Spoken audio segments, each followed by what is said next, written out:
Hi there, this is Jack Baldwin with Reynard Architectural Designs. You're listening to the By Design podcast. It's a podcast we do about professional creativity and entrepreneurship and architecture. And today I'm joined with my business partner, co-host, and very good friend, Kaylin Kite. How are you, Kaylin? Yeah, doing well, doing well. Awesome. And Kaylin, you just got back from Ireland. How was your trip? Yeah, it was amazing. It was a great time. We were there for 2 weeks and felt like we only saw a little small piece of the country. So there was just so much to see and do. So beautiful country. So Awesome. yeah, hoping to go back one day. Yeah, ate a lot of Kerrygold cheese and drank a lot of Guinness beer, I hope. A lot of fish and chips and a lot of Guinness. Fish and chips, now you're talking. Yeah. Well, I'm really excited about our podcast today. We've got a very talented young man that's joining us today. His name is Dimitrius Lynch. Demetrius, how are you? I'm good. Thanks for having me on, Jack, Kaylin. Looking Yeah. forward to the conversation. Yeah, well, we've been a big fan of your podcast that I just got introduced to this year called Spaces Podcast, and we'll talk a little bit more about that as we go. But before we do that, when we have a guest on our show, we always just start with a bio origin story type of thing. It's a way for us to get to know you a little bit better. So, yeah, let's jump right in. Demetrius, tell us about who you are. Well, thank you for having me again. Just as kind of a quick snapshot of where I am now, I'm a Yeah. licensed architect in California. I have my own practice called Lines because I draw lines. And the spelling is actually Lynes, which is a nod to my last name, I love Lynch. that's a clever marketing twist. I really like that as marketing Yeah. myself. Very cool. So yeah, hopefully people will catch on and remember it for that reason. That was Yeah. Exactly. the goal. So I've been I have my own practice for this is the 5th year, and I started the podcast around the same time that I started my practice. So 5 years for both. Then I'm kind of working through this and figuring things out as I still go. Yeah, very Yeah. similar to our story. Mm-hmm. Yeah. So as far as origin goes, it kind of all starts back to 3rd grade. A lot of us that are sort of in the creative realm, I think really kids in general, all picked up Legos and loved Legos. Yeah, oh Mm-hmm. But yeah. I think people that went into the creative, it hit a little bit different for us. Oh yeah. And I had interest in Legos, which led into this interest in design and creating things. But in 3rd grade, I went to a school that was very geared towards um, African American history, culture, and really trying to prepare students to take on the world. Nice. Specifically to get to college was kind of their goal. Mm-hmm. So we had tons of things that we studied. I think we had like 16 subjects that we would cover Wow. in a semester, ranging from various languages. We did Swahili, Spanish, and obviously English. Wow. So we did a lot of different classes, several different types of math and history, both African history and American history. Hmm. And one particular class that we had was focused on Egyptian civilizations. Yeah. And we did a project where we built this pyramid and we studied Imhotep. And we created this I don't know that it was to any specific scale, but we created this pyramid that we all had our hands in to build. And it was just this really cool project. And I think going through that process kicked it into a different gear of Mm. this interest and love for actually making things with your hands. Yeah. And the story behind Imhotep, he was the in some circles considered a god of architecture. So Mm. Okay. that it added this sort of mystical, magical element I of an love that. architect. And even though I didn't know exactly what an architect was, Yeah. it planted the seed of this very cool profession and thing that I could do with my life. And at some point later on in uh, high school, kind of leading towards college, I think a guidance counselor or something planted in my head that I was good at math and I was good at drawing, so that means architect. Yeah, And with the connection between the two, that was kind of off to the races. that's so And cool. and for the architects that are listening to this, once you get into school, it's kind of hard to stop because you know how an impacted program is, you know how hard it was to get in the program, you know how competitive it is, how hard it is, and you start to go further and further, and you're like, oh, I committed this time, I can't Yeah, back out now, and you yeah. just snowballs and you just continue down the road, and next thing you know, you're done with school, taking licensing exams, working for someone, and it just accelerates from there. I love that story. Yeah, that That is a cool origin story. yes. Thanks. Until now, I had only thought of Imhotep as the character from The Mummy, and now Oh, yes. Yeah, now my worldview has been expanded, so I appreciate that. yeah, there's much more to his story. That's very neat. Well, what brought you to creating your own firm? So when I finally got into practice, I worked in several different types of firms, primarily in the residential kind of development housing world. Hmm. And in that world, all the frustrations with the industry are sort of amplified, Sure. and and it was just a lot that I saw as far as developers tend to take hold and control of what the built environment looks like in that Mm, world, as well as commercial, and driven by, rightfully so, it's their money, but driven mostly by profits, end up making decisions that cut corners, um, and sort of devalue the or worsen the overall project and mm, what it can do and bring to a community or people that are going to occupy that space. So things like that, seeing contractors cut corners on the right. projects and all these different things, and as well as just in that sort of structure, being in a large firm, you're completely removed from the people that are actually going to use the space. Mm, So all of that kind of built up with this final moment where I was just like, I can't do this anymore. Right. right. and the frustration was getting to a point where it was coming out, and I felt that I was affecting some of the younger staff because I was so Mm, frustrated and I didn't want to lead them into this negative mindset that I had sort of established from right. being in the industry for, at the time, I think about 10, almost 10 years. Hmm. And and and simultaneously, I was also to a point where any questions that I had for my boss, they didn't know the answer right away either. So we were Googling or researching the code together. So it's like I Right. could just do this on my own. Right. Yeah, You're not really benefiting from any mentorship at that point. yeah, exactly. So I was like, I can do this on my own. Right. So those things all combined, and I was like, I'm gonna just see what happens and try to start my own thing. Yeah. Yeah. So Go ahead, what? Jack. Well, what was so we we did a podcast recently about the why. One of our business partners that we is a real estate agent actually here in Georgia, and we had a great conversation about why we do the things we do. So as I was listening to you, it sounded like there was some frustration about where you were, but what was kind of your why as far as where Lines got its catalyst from? Uh, I I think the built environment has a great impact on people, Hmm. and I've experienced this throughout my life.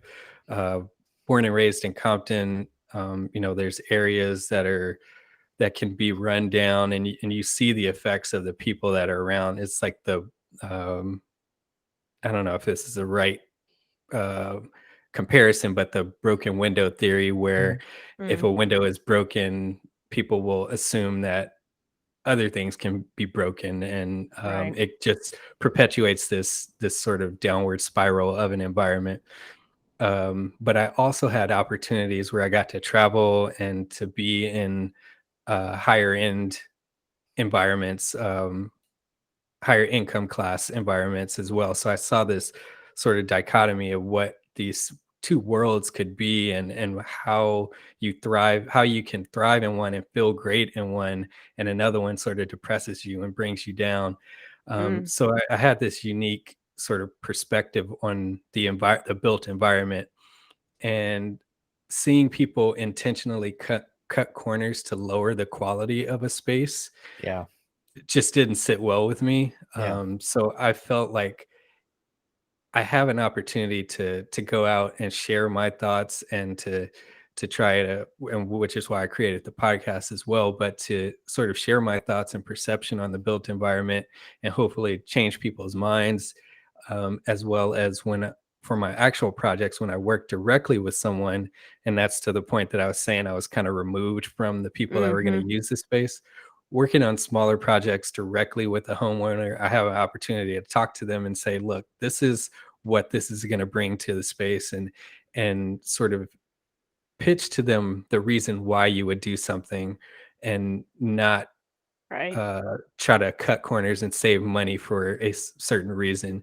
Yeah. This is going to add value to your life, and we can do different things. So so that was sort of the why behind everything that drove me in this direction.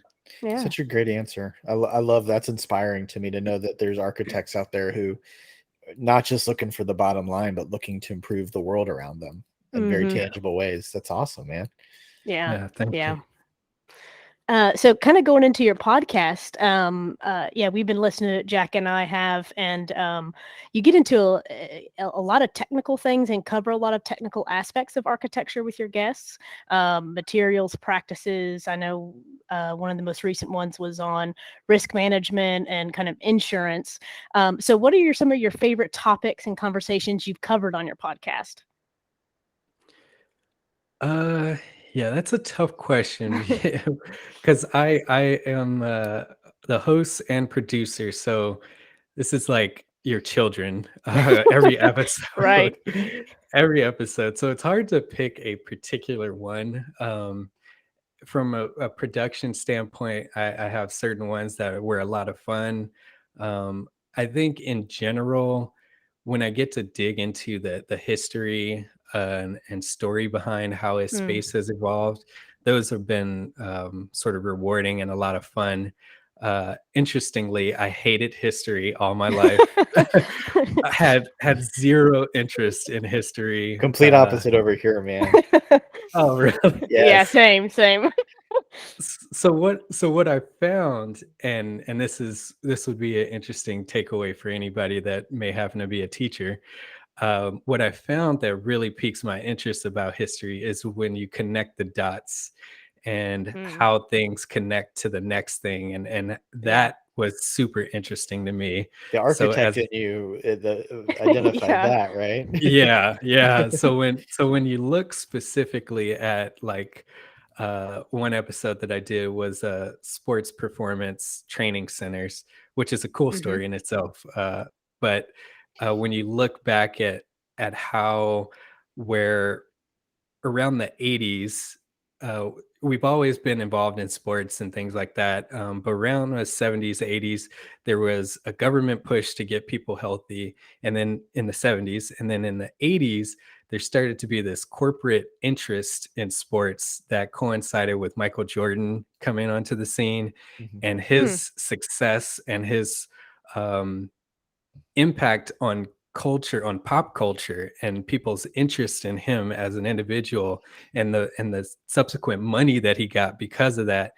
It completely transformed sports as a whole, and people started to really invest time across all sports, time into training and trying to be the best and be the next Michael Jordan in whatever their Right. space was.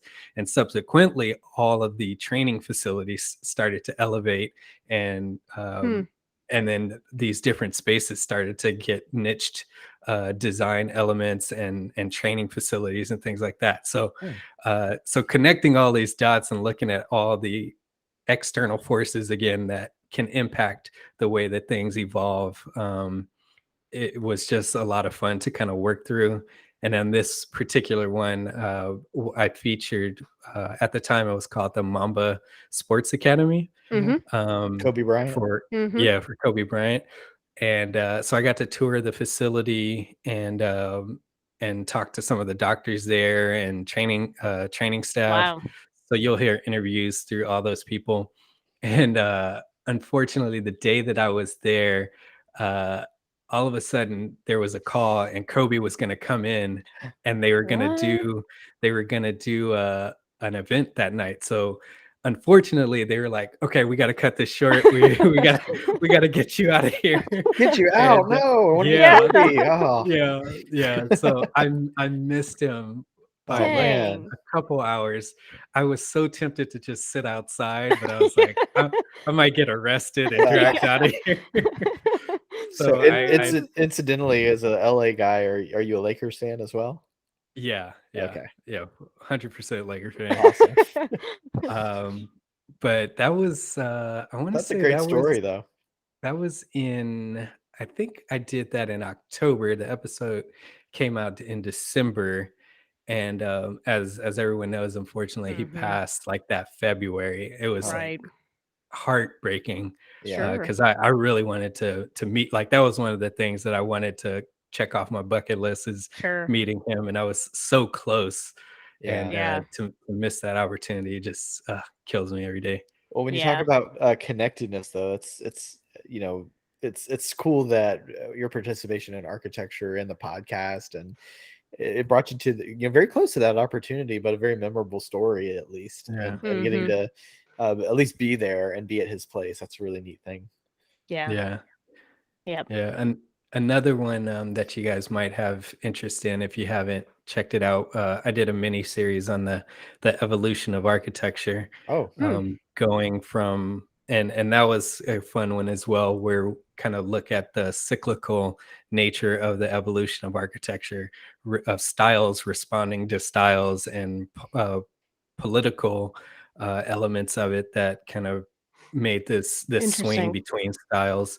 And in that series, I had a lot of good guests on where I talked with, if you're familiar with Chris Preck, mm, Mm. um, he's pretty big on Instagram, has a pretty big following, great yeah, designer.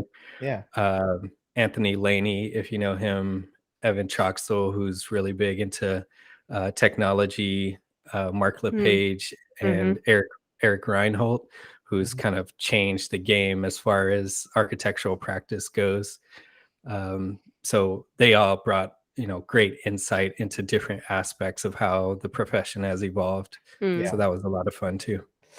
Yeah, I love the deep dives that you get into. I mentioned to you when we were getting started. The most recent one I listened to, the multi-generational housing Yeah, episode that you did, was awesome. You connected with a really talented guy out in Vancouver.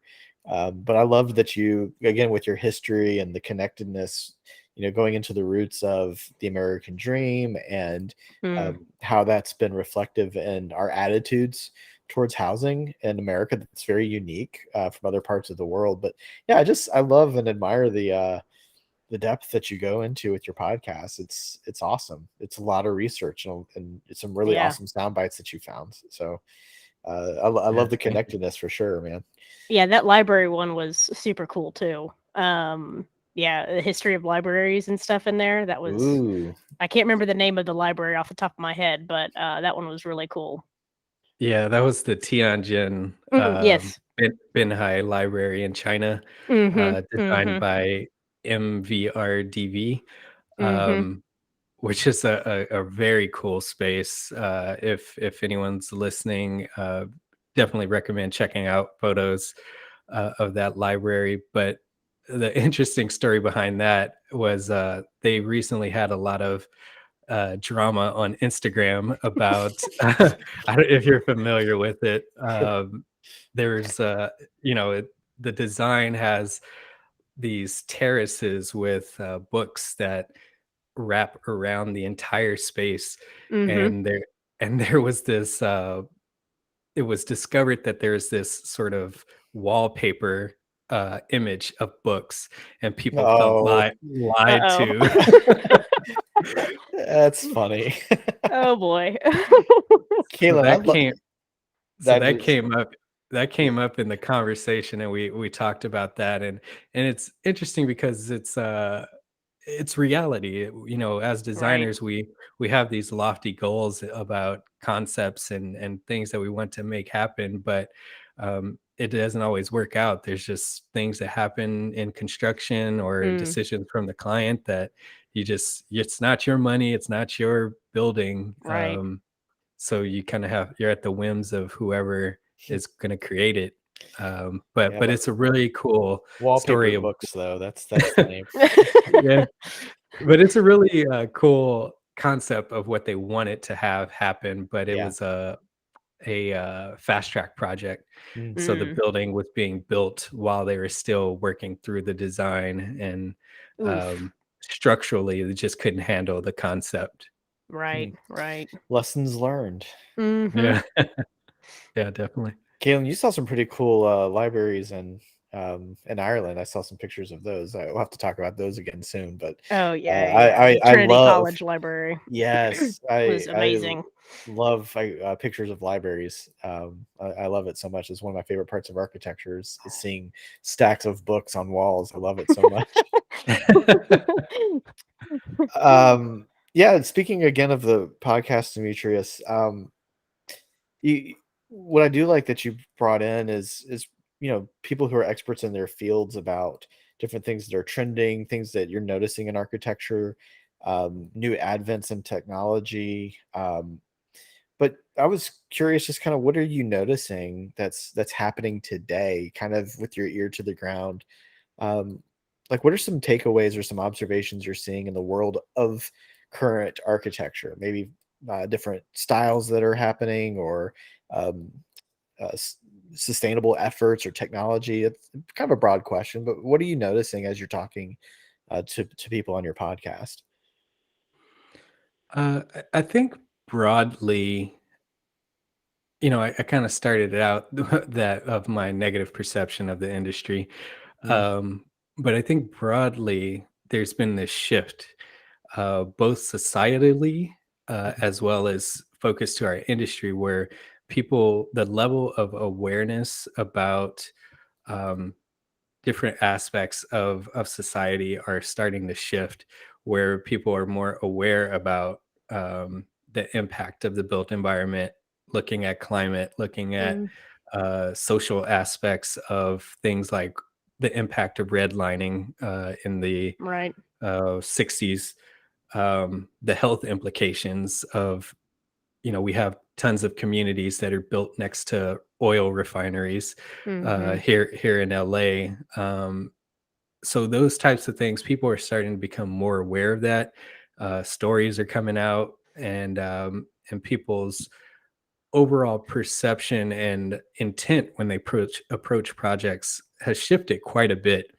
People are much more in tuned into um, paying attention to the communities that they're building in, engaging those communities.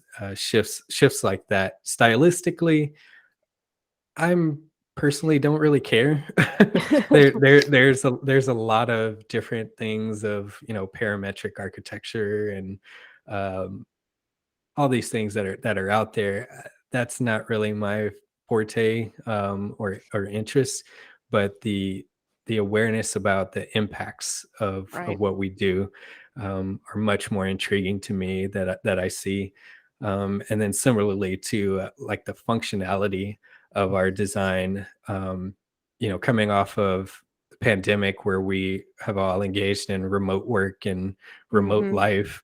um, we're much more intentional about the way that we design spaces. Mm, The office is evolving greatly to become a more uh, purpose-driven space. Like, why are you going to the office? You're not just there to mm, sit there and be chained to your desk and do menial tasks. You're going there to collaborate and to be a part of something specific, mm-hmm. um, not just punch a clock.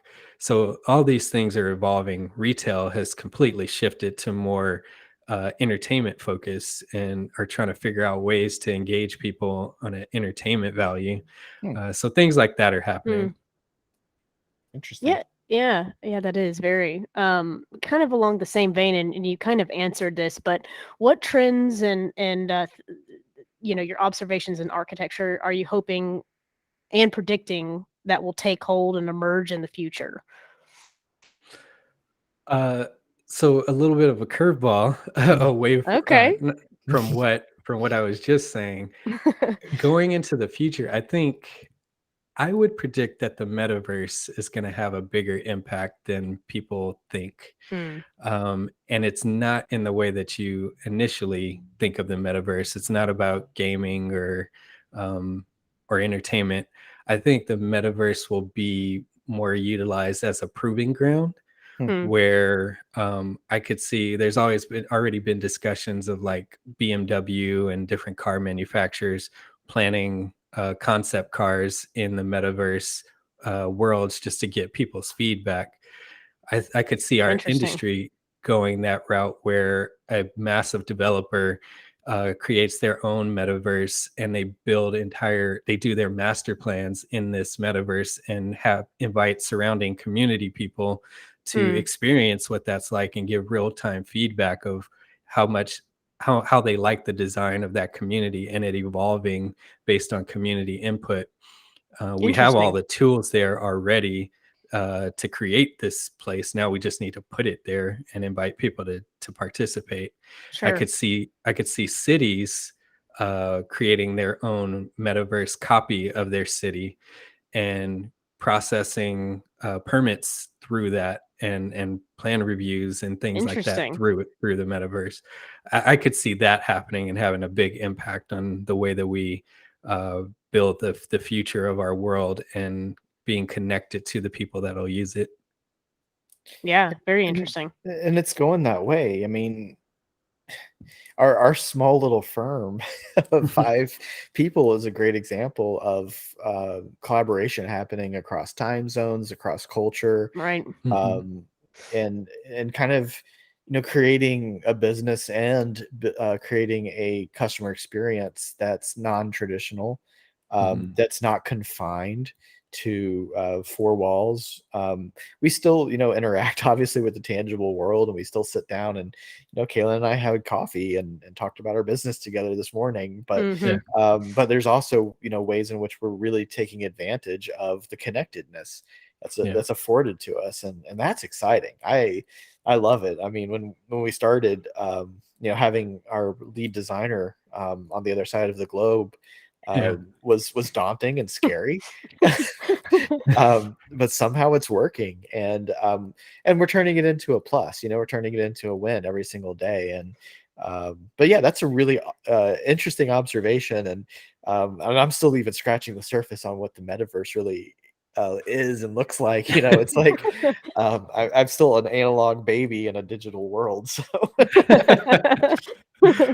I still was like grabbing blueprints off of the press with my dad when he was doing things like that. So Yeah. um, yeah, but again, with spaces and maybe even with lines, what are you hoping for with kind of your sphere of influence? What do you hope that people who listen to your podcast will take away, or what are you kind of hoping to leave behind as you continue to endeavor with these projects? Uh, I think for me, when all of this was happening about this, my transition into sort of creating my own path, one of the biggest problems that I saw with our industry is that uh, really sort of outward perspective and insight into and appreciation for what we do on all aspects, not just architecture, but the Mm, building industry as a whole. Um, People don't really understand what goes into the buildings that they occupy. so true. Uh, the level of detail and work and just the subtle nuances of what every single part of from creation to handing the keys over to somebody. Mhm. There's an army of Mhm. people that have some impact on that building, Mhm. and no one really understands the level of what goes into that, Yeah. let alone all of the external impact forces that I talked about that are molding that from the outside. Right. Right. So overall, that's kind of my thing, is I'm trying to elevate the appreciation for the built environment, Mm. subsequently explain the impacts on people and why it's important to care about what we're building and doing. um, so telling that whole story, all the different, trying to tell as many parts of it as I can, and as I did create spaces, I realized I can only do so much myself.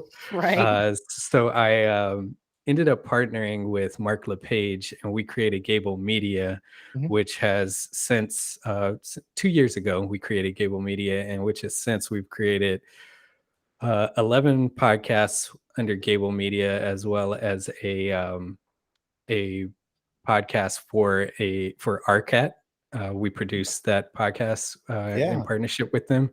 In various different ways, we're talking about technology, practice, historical preservation, Mm-hmm. um, homes, all sorts of different aspects of the built environment. And so trying to tell that story the best that I can, as many ways as I can.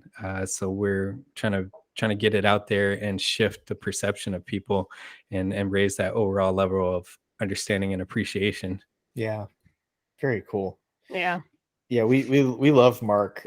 We've been members with Entree Architect, and we had him on our first By Design episode, and Oh, Yep. really? and we had the She Builds podcast ladies Yeah. join us too. So Mm-hmm. very good connections that were opened up, and I think that's I'm positive that's how I learned of Spaces was through Gable. So really good work that you guys have put out Yeah, there. for sure. Yeah. Thank you. Well, Demetrius, thank you so much for joining us, man. I feel like we could talk for an hour and a half more, and Yeah. but maybe we'll just do a part two very soon. But Yeah. Yeah. this is really cool to get to talk to another architect and learn about Spaces. Before we let you run, what would you like any listeners to know about Gable or Spaces, or anything that you'd like to plug? Any ways that they'd like to get connected with you? What would you like to leave out there for anybody listening?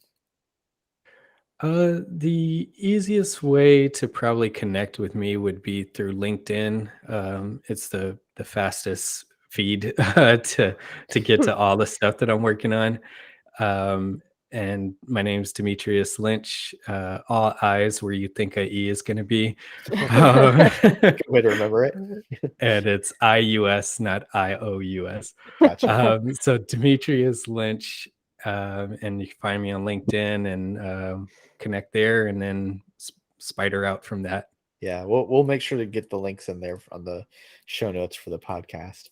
Yeah. And I will say it just while you gave me the opportunity, that it is for my business, architecture business, it's houseoflines.com. For the podcast, spacespodcast.com. And then for Gable Media is GABL media.com. Yeah, and it's a great resource not just for, fellow architects and architectural businesses like ours. I love listening to your podcast, just learning. But Right. it's great for anybody just curious about the world around them, and it's the stuff that you cover. Just it does, like we had talked about earlier, just touches on so much connectivity throughout the world. So anybody who's just curious about architecture and wants to see good design and good work, yeah, we would love for them to visit you at House of Lines or at Gable or at Spaces. Really, really thankful, really grateful that you joined us today. Thank you for Yeah. making the time available. Yeah, appreciate it. Thank you guys for having me. Really enjoyed it. Absolutely. Well, we will be back with another episode soon. Thanks for listening to By Design.